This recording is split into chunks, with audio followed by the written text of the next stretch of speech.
In this video, I will show you how to file exempt on a W-4 form. Begin by entering your personal information in the designated section, including your full name, address, social security number, and filing status, for example, single, married filing jointly, or head of household. Ensure that all details are accurate and legible. If you have multiple jobs or if your spouse also works, refer to Section 2 to adjust your withholding accordingly.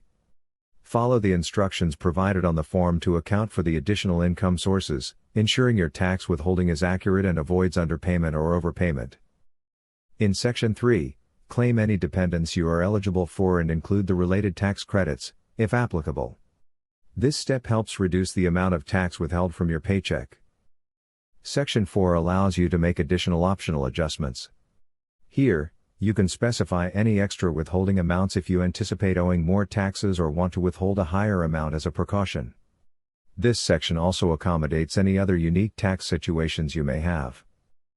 Next, sign and date the form in the designated section. Your signature certifies that all the information you provided is accurate and complete to the best of your knowledge.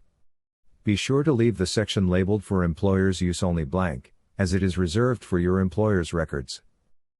Once you have completed all applicable sections, submit the form to your employer for processing. If you intend to claim exempt status, ensure you meet the specific criteria outlined by the IRS before making this declaration. Misrepresentation can lead to penalties or other legal consequences, so it is crucial to verify your eligibility before proceeding. By following these steps carefully, you can ensure that your W-4 form is completed accurately and helps align your withholding with your tax liability. And that's it for this video.